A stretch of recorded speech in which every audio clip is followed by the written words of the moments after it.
NBC has announced plans for a spin-off to the hit series Suits. It will focus on Meghan Markle's character's struggle to balance her legal career while also caring for an unemployed immigrant.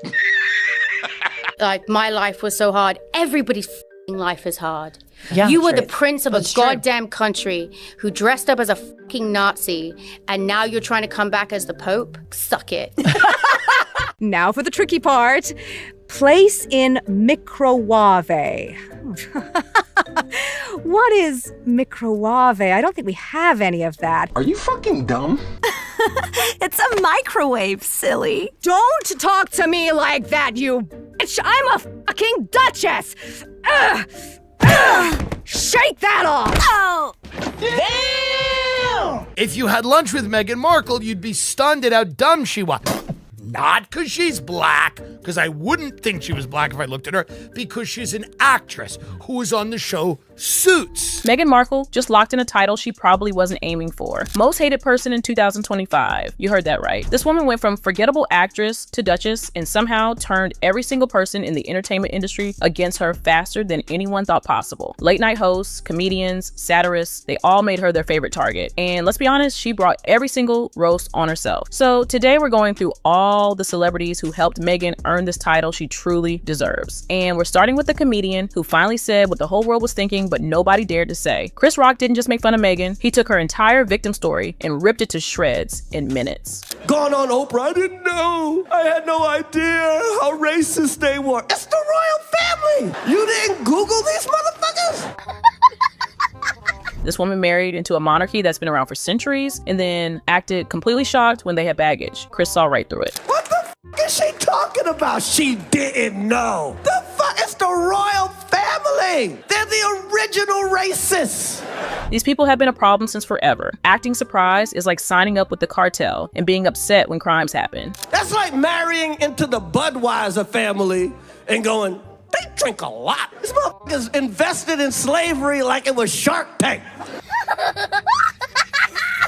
But then it got really brutal. Remember the whole controversy about someone asking what color the baby would be? That got turned into some massive racist scandal. Chris Rock shut that narrative down completely. They're so racist. They wanted to know how brown the baby's gonna be. I'm like, that's not racist. Because even black people want to know how brown the baby gonna be. Shit. Basic curiosity got weaponized into victimhood. Chris called it out as manufactured outrage. Once he showed everyone you could actually say this stuff, the floodgates opened. Joe Coy was next, and he took over the Golden Globes stage and aimed straight at them. Just a great series about a rich, white, dysfunctional family, all scheming. Oh no, that's The Crown. That's The Crown. I'm sorry.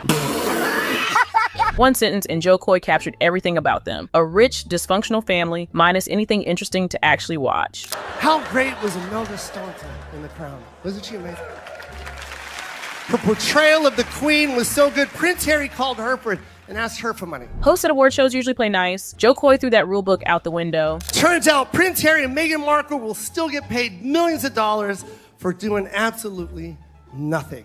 And that's just by Netflix. That Netflix deal turned into everyone's favorite punchline. Tens of millions for content that nobody can explain or even wants to see. The American hosts were only getting warmed up though. Jimmy Kimmel stepped in and went straight for their biggest excuse. Harry said racism was a big part of their decision to leave, which you know things are bad at Buckingham Palace if they came to America to get away from racism. These two wanted to leave so badly they invented the stupidest reason possible. Running to America to get away from racism. None of it made any sense. Kimmel had more though. He took Harry's memoir and destroyed it on national television. Prince Harry, whose memoir just broke the Guinness record for fastest selling nonfiction book of all time. The story of Prince Harold and his frozen yogurt slinger is so popular, they're now releasing a version for kids. I don't know if you know about this. It's a twist on The Princess and the Pea. It's called The Prince and the Penis, and it's That memoir was straight garbage. 600 pages of a privileged man whining while selling out his own family for a check. Kimmel made it the joke it was always meant to be. Jimmy Fallon decided to go after Meghan's absurd lifestyle content instead. Why does Meghan Markle make her own pretzel bags?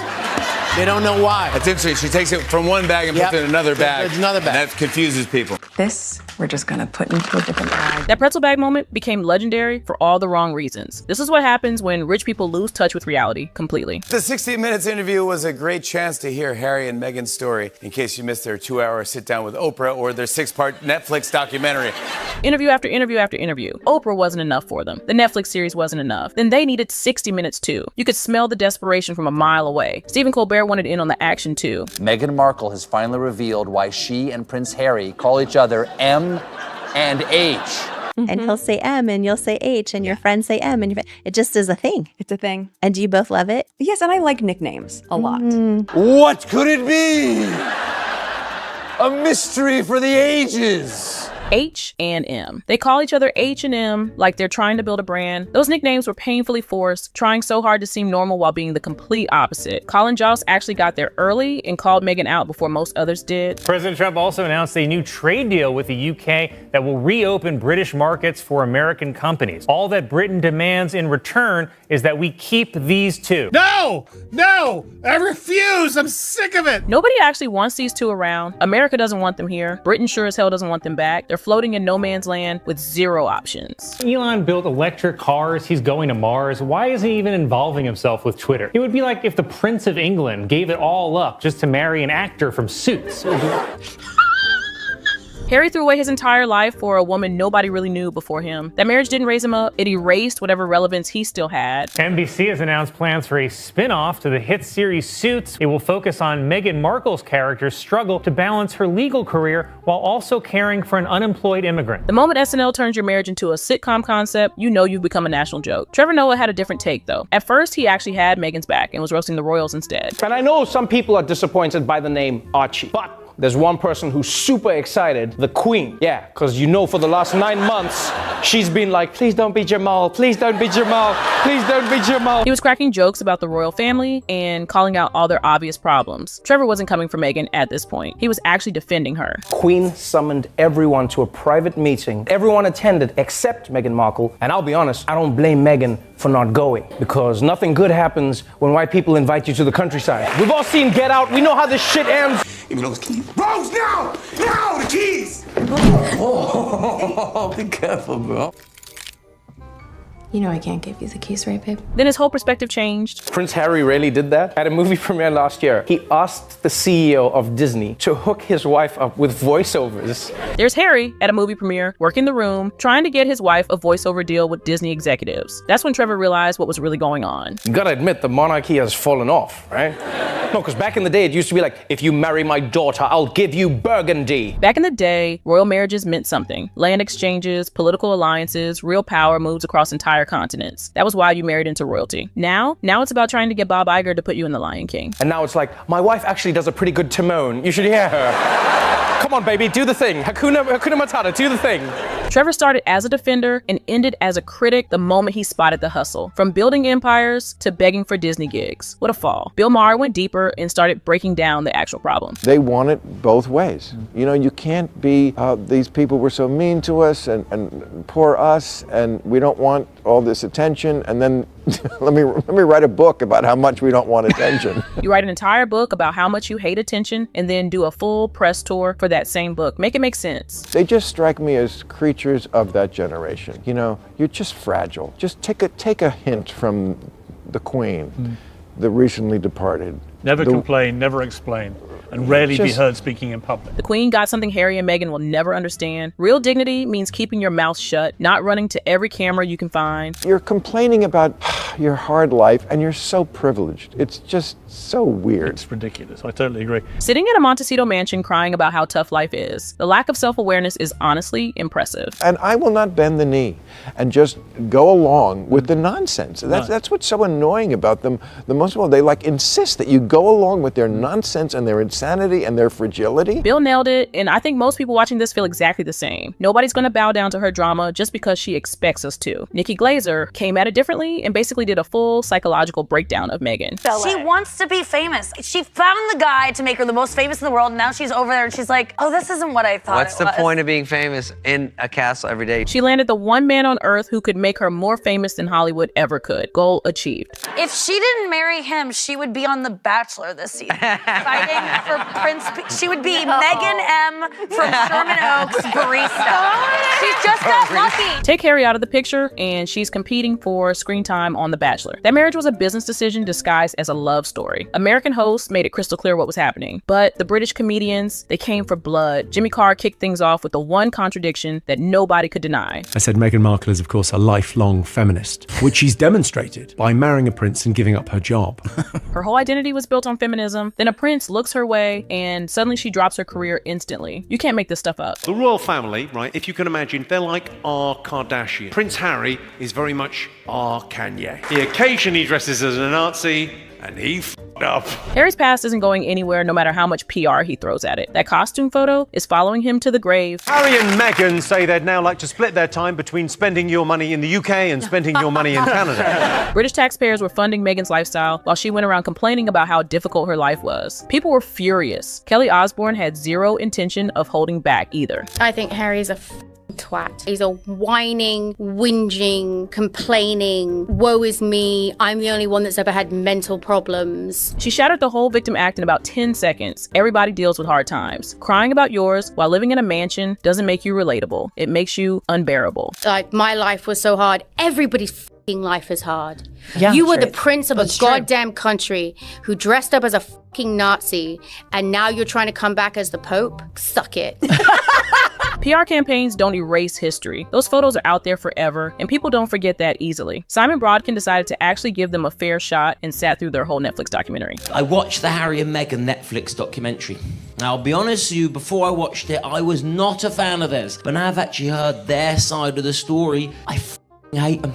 That documentary completely backfired. People who didn't care before actively started hating them after watching it. They started off and they're making interesting points about racism and misogyny. Then they start calling each other H and M, and I just thought, oh, off. It opened with some valid points about racism and media treatment. Then they started with the H&M stuff and everyone checked out. Harry starts describing this one date with Meghan as the night, let me quote you here, me and M pulled the pin on a fun grenade. I actually started rooting for Prince Andrew.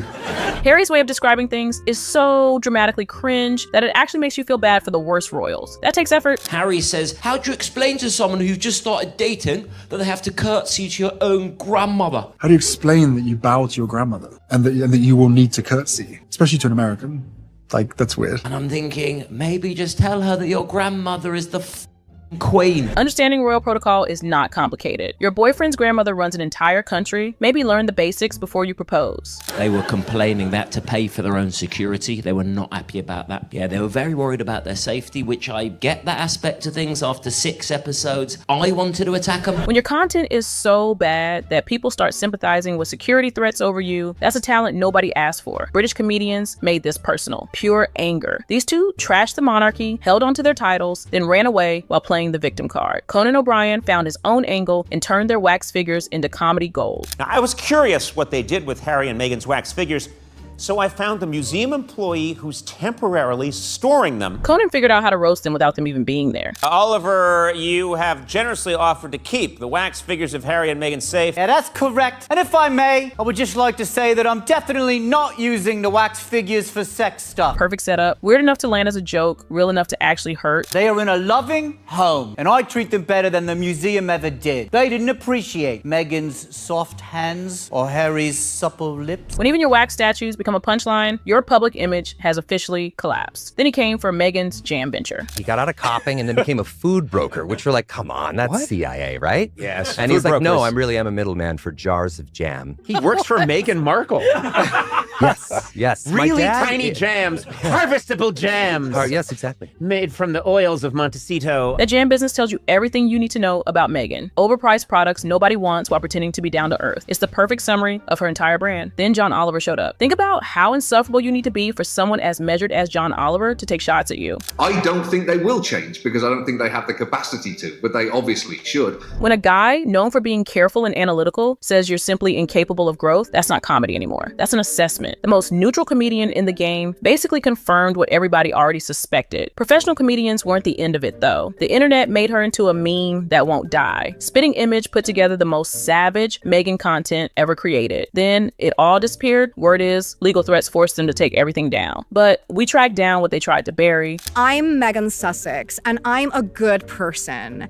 And I'm meeting another good person today, the wonderful Ariana Grande. Oh my God, Megan, you're such a good person. Yes, that's why I'm going to talk to you like you're an idiot. Spitting Image went straight for Meghan's whole nice person performance, being condescending to everyone while branding herself as humble. That was the entire joke. I'm preparing my guests some soul food that my British husband calls a packet of crisps.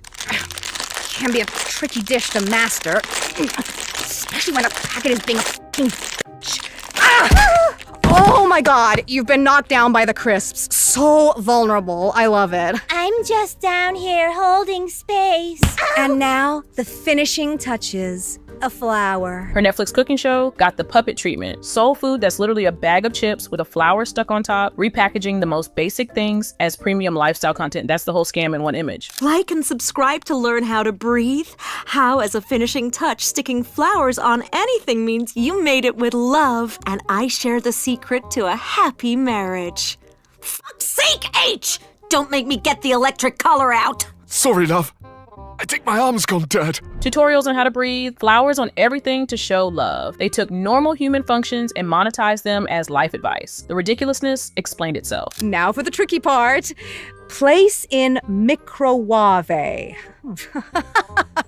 What is microwave? I don't think we have any of that. Harry?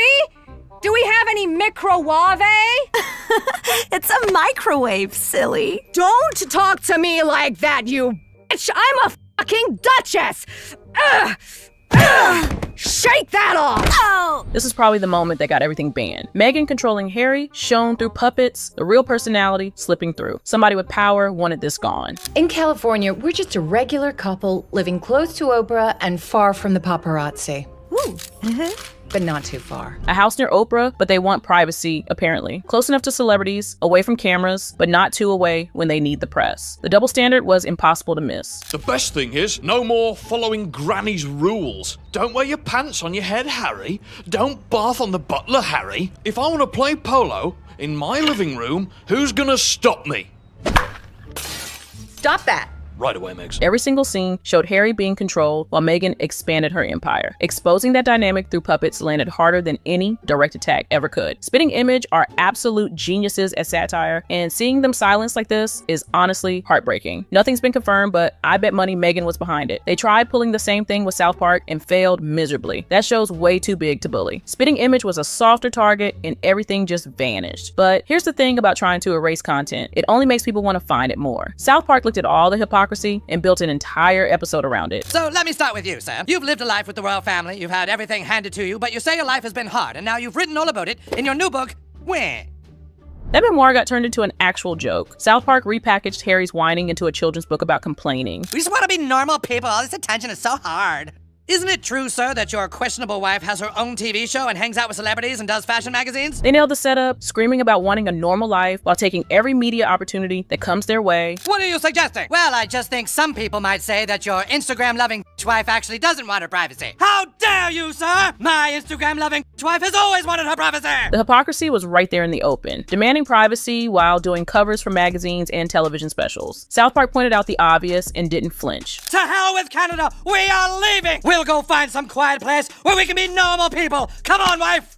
We want privacy! We want privacy! Going around the globe on a privacy tour, the irony is so obvious, and South Park made sure nobody missed it. Look at this town. There's just something about it. Oh, darling, I think this might be the place. It's so quiet and empty here. If we moved here, then people would think we're really serious about wanting to be normal. House hunting for a quiet, peaceful town while recording the whole thing for content. Absolutely no self-awareness. Hypocrisy turned up to the maximum. So those were some of my favorite moments of celebrities tearing Meghan Markle apart on live television. I'm sure I missed some good ones, so leave a comment telling me who should be in the next video. Did she deserve all of this, or did some people cross the line? Drop your thoughts below and hit subscribe if you want more celebrity content like this.